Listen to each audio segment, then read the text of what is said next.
I got some of these animals on a creek feed right now. Some of these animals are out in the back chewing on grass, and some animals are over there standing in the barn. But yesterday I took a good look through all of my animals. I went through them one by one, and then as they were going out to the back towards the grass, I checked them again. I took a double check on them, and any animal that even looked sick, I ran them through the chute and I took their temperature. And I had and my little my pink eye calf, I got her a shot of LA 300 oxytetracycline, long-acting oxytetracycline, and then I sprayed a vetramycin into her eye. And she's got real bad pink eye, but I'll just have to see what's gonna go on with that. But I got her situated. So all of my animals that looked sick yesterday, I got them medication. I took their temperature, and I gave them an ear tag. There was one animal that I forgot to give an ear tag to, but the rest of the ones that I got them all an ear tag, so I know the animals that got shots. And so if I have any animals that look sick and they don't have an ear tag, I'll know. But the one that I didn't give the ear tag to, I took a very good mental note of what she looks like, and so I know what she looked like. She got a flat black coat, and she got a little bit of a blonde hair, of a yellow hair coming out of her ear, and she's got a narrow snout, and she looks like a black Angus animal. And so I know what she looked like. If I saw her, I would know that it was her. But yesterday it rained like a foot. It rained. If you look at my field, you can see water everywhere. I mean, my field is about about a quarter of my field is flooding right now. It rained like a foot. I have these 5-gallon buckets out. Yes, I have these 5-gallon buckets out, and they are full to the top with water. And so it rained a lot yesterday. And if you take a look at the grass, you can tell that the cattle are really damaging the grass. There is a lot of damage to the grass right now. The cattle are stomping on the grass while it's wet. But my big thing, okay, so one of my golden rules in life, this is another one of my golden rules in life, is don't lose a dollar trying to save a penny. And I ran the numbers on my grass, and I was like, you know what? Okay, so let's say that I had 100% damage to my field, something ridiculous, right? Something that would never happen. I had 100% damage to my field, and I had to replant my grass at 200 pounds of seed an acre like I did in the past. If I reseeded this whole field at 200 pounds an acre, it would, at $15 for a 50-pound sack, it would cost me about $400 to reseed the whole field. It's about 7 acres back there. And it would cost me $60 an acre. So if I had to reseed this whole field of grass, it would cost me $420. And so I was like, you know what? Realistically, the chances of me having 100% damage to my grass is 0, right? And so realistically, if I had to reseed my field at 50%, it would cost me $210, right? And so I was like, you know what? Even if it cost me $200, I would still rather just have my cattle on the grass. Even if in 2 weeks, I have to go and I have to reseed my field at 50% seeding rate, the density, I would rather just, it's not like I'm even losing the money, right? Even if it costs me $200, my cattle are back there eating the grass, and that's also making me money. But when the grass is real wet like it is right now, these cattle, they need dry matter. They need to eat dry food, because if they don't eat dry food, they will start scouring. They will start scouring because their food is too wet. They won't have acidosis, like there won't be gas bubbles and stuff in their poop, but they will start having diarrhea from the large amount of water in their feed. And so here in a minute, I'm gonna put about 350 pounds of hay in a wheelbarrow, and I'm gonna bring it out here for them so that they can eat it. And then they're gonna go back, they can eat the dry feed, and then they can go back on the grass and eat the grass if they want to. But I figured, it's not the end of the world. Like, I know that when I look back on my grass, I can see that there's a lot of damage on it. I can see a lot of dirt patches. I can see a lot of mud spots where the cattle have trampled the grass. but it's not the end of the world. Here in 2 weeks, if I feel like it is absolutely necessary, I'll just invest the $200 and I'll reseed my field at 50% density, and it's not the end of the world. But these cattle, I had about 5-6 animals that I ran through the chute yesterday. And I gave them all a shot of Banamine and a shot of Zactran, a shot of gamethromycin. And so today, you know, every time it rains like this, and for about the next 5 days, I'm going to be checking every single one of my animals for illness. If I see any signs of illness in my cattle, okay, so if I see a sign of illness in my cattle, the most efficient way of finding illness from what I have seen is to just put them in the chute and take their temperature. Because if you stick a thermometer up their butt, and their temperature comes in at like over 104.5, they're sick. They're running a fever. And so if they're running a fever, it's actually starting to rain right now. But if they're running a fever, what I do is I give them a shot of Zactran, I give them a shot of gamethromycin, and then I give them a shot of Banamine. And that will reduce their temperature, and it'll also give them an antibiotic.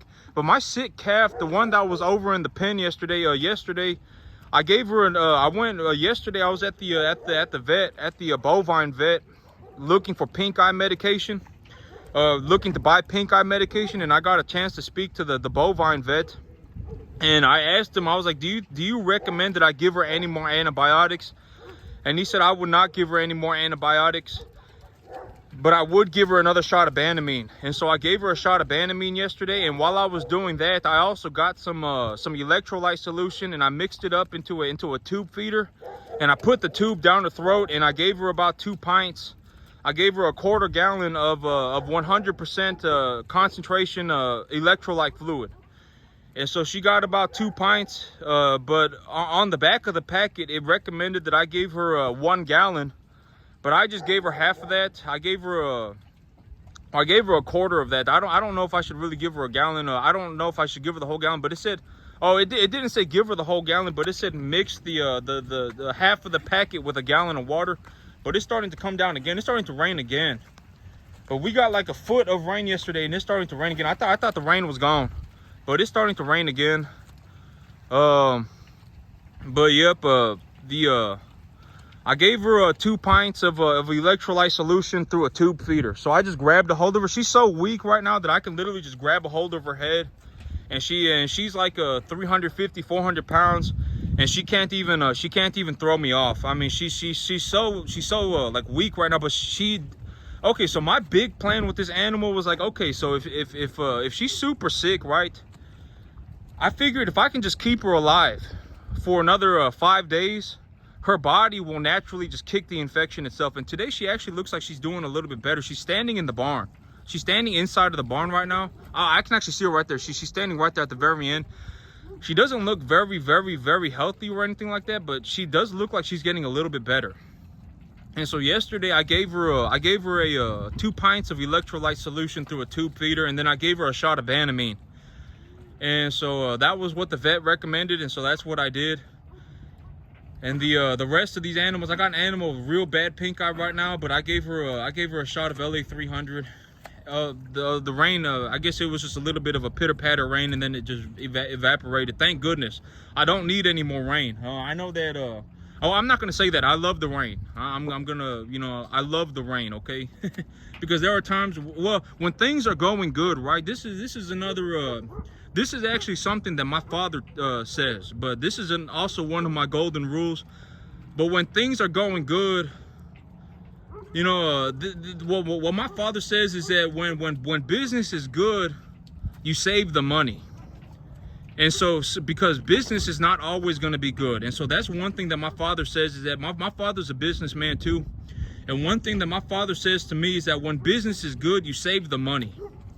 And so, you know, that is something that I, like when things are going good, I need to make them, I need to let them go as good as possible, right? I need to really push them to be, you know, this is when I make a lot of money, right? When my cattle are walking around on grass and my grass is growing 1 inch or 2 a day.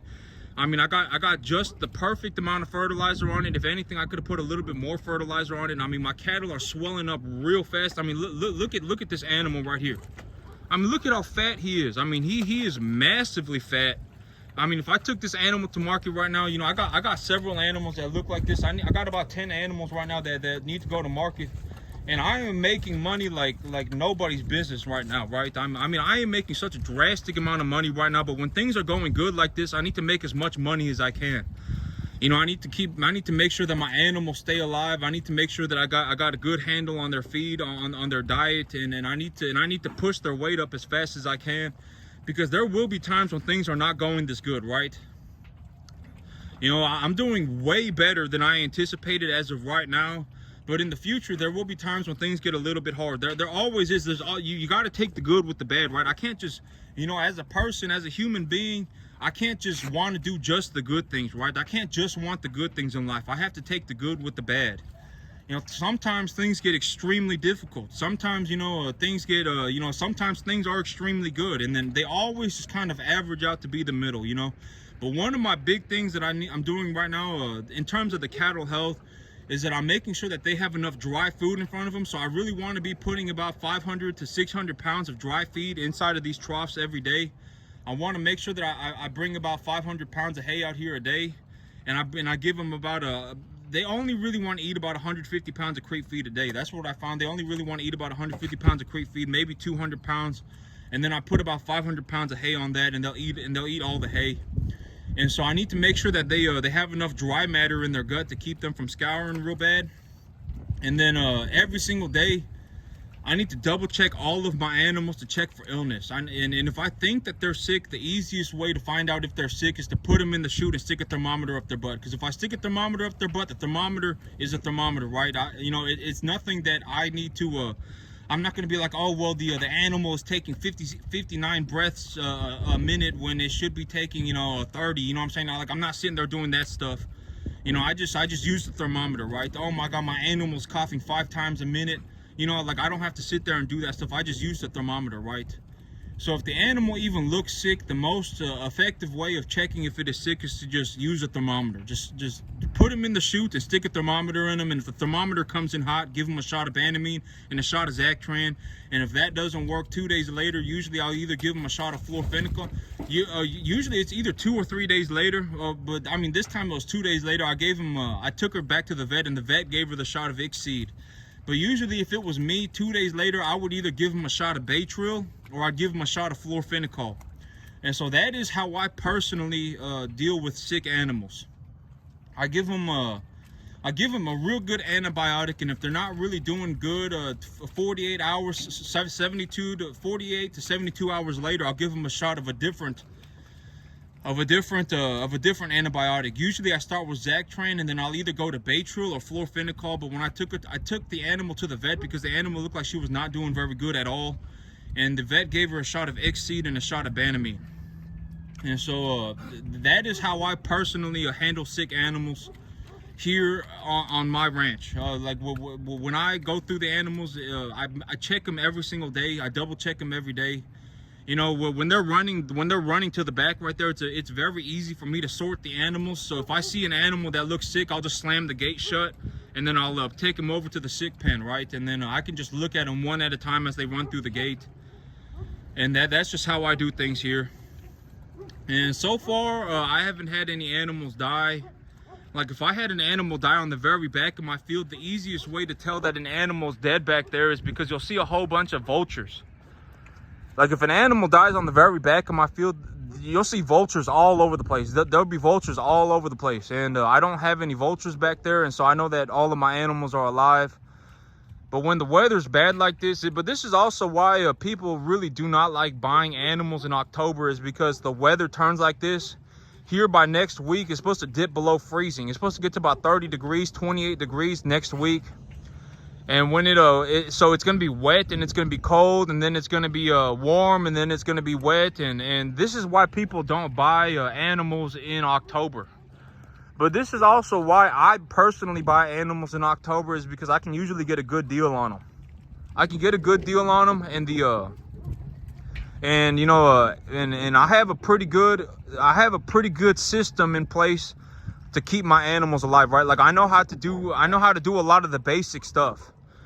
You know, like a lot of the basic stuff to keep the animal alive, like use this antibiotic, use that anti-inflammatory, you know, feed them this, you know, give them this level of TDN, give them this level of protein, give them this level of micronutrients, you know, give them this mineral pack, you know, give them this grass. I know how to do things to keep the animals alive, and I know how to do things to keep the animals healthy and growing, and I make a lot of money doing this, right? I mean, there's a reason why I make a lot of money doing this. I mean, you know, if I didn't know how to grow the grass at the level that I know how to grow the grass, I wouldn't be making money like this. If I didn't know how to look after the animals in terms of their diet, I wouldn't be able to make money like this. If I didn't know how to look after these animals in terms of their medication, I wouldn't be able to make money like this, right? I mean, it would be a disaster. I mean, I say, you know, well, one thing that I say all the time is that, like, the $280 a month that it took me, you know, I took a loan for $28,000 from the bank, and that $28,000 alone from the bank cost me $280 a month. The $280 a month that I need to run this business is not what's going to make or break my business. You know, there are a lot of things that can make or break my business, and the $280 a month is not the thing that's going to make or break my business. The money is irrelevant to a large degree. If I have a good plan and I have a solid business, the money is irrelevant. Right, the $280 a month. I'm not going to be sitting here with 60 cattle on my field worrying about worrying about the money. Oh my God, you know, where am I going to get the $280 a month from? That's not what I'm going to be worried about at all. The things that I'm going to be worried about when I run this business, and this is, you know, and I make a lot of money. You know, most people, if they could make, you know, I probably take home $150,000 a year, right? I mean, that's probably the net amount of money that I take home a year is probably about $150,000. That's about how much money I have in my bank account at the end of the year, every year, right?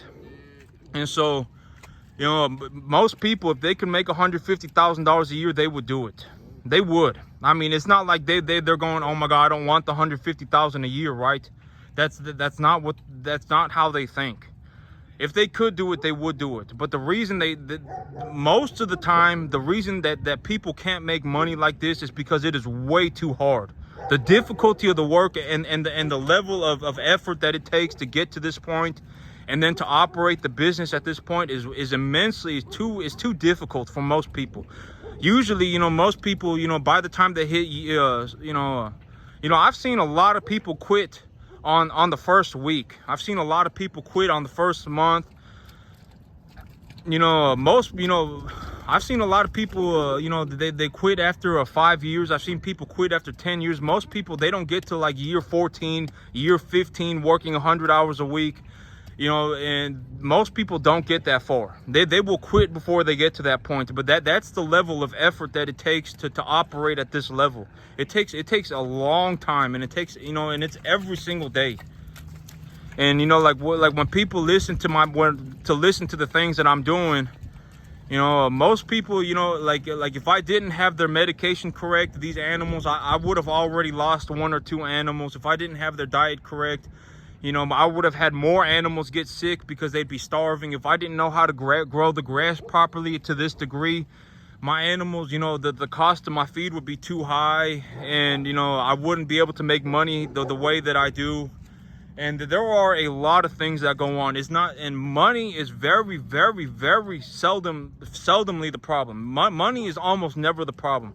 Like the $280, whatever, even if this business costs me $2,500 a month, if I can make $150,000 a year, I don't really care about the two, you know, but it doesn't cost me $2,500. I mean, when things go horrendously bad, and there's like a, well, I'm not going to say bad, when things get hard, right? Because right now things are very good, but there are times when things get a bit more difficult. Like maybe I didn't get rain for a month, maybe it's dipped below freezing and my grass has gone dormant.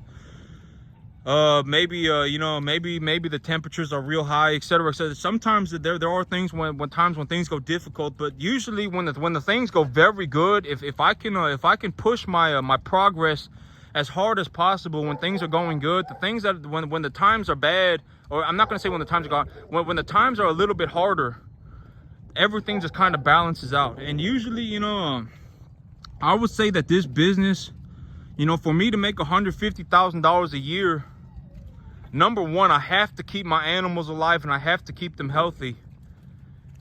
Number two, I need grass. If I don't have grass, I can't make money like this. There's zero way for me to make money like this if I don't have grass. Grass is my most plentiful, most high quality feed resource, most cheap feed resource. And number three, I mean, I don't even remember what the list was about, but the money is not the problem. You know, you know, even if this business, realistically, this business probably cost me about $1,000 a month. When all things are considered, maybe this business cost me $1,500 a month. But for that $1,500 a month, I make about 150. Well, I mean, I also pull 40,000 from W-2, so this business probably makes me about about 10,000 a month. So, you know, even after I invest all that money, even after I invest the $1,500 a month, I still pull about $9,000 to $10,000 a month, $9,500 a month of net profits. And so, you know, me personally, I know that it may sound like like oh my God, you know, this guy, you know, he has $1,500 a month to put into his business, and this business it costs him $1,500 a month. Oh man, you know, the money, right? But the $1,500 a month is not what I'm worried about. You know, the $280 a month that it costs me to buy the cattle is not what I'm worried about. The things that I'm worried about are, you know, are my cattle healthy? Is my grass growing properly? What is the feed that is going into my animals? You know, stuff like that. That is the stuff that I'm worried about. I don't really, you know, if it costs me $700 a month to put fertilizer on my grass, I just say, you know, it's whatever. The $700 a month, that's fine. Lucy, come here. The $700 a month, that's fine. You know, if it costs me $500 a month for hay, I'll just put the $500 a month in for hay. You know, it doesn't really matter to me. You know, that's $1,250 right there, and whatever else, you know, the $280 a month that it costs me to purchase the animals, you know, that's fine too. That's you know that's about $1,500 right there, and that's probably about, you know, a realistic, just a very simplified overlook of my budget right now. Is that's probably about what I spend. I spend about $600 a month on fertilizer. I probably spend maybe $600 a month on hay, and then I probably spend about $280 a month on the loan, on the $28,000 loan, and that's about what my budget looks like. And for me, investing that $1,500, it nets me a profit of about $110,000 a year. Roughly, maybe even a little bit more, you know, because I've increased the size of my herd, and these animals, you know, well, they're all heifers, but I'll have to see, you know, but I definitely make a net profit at the end of the day, and I make a good bit of money. But that's it for me today, YouTube. Y'all have a good one.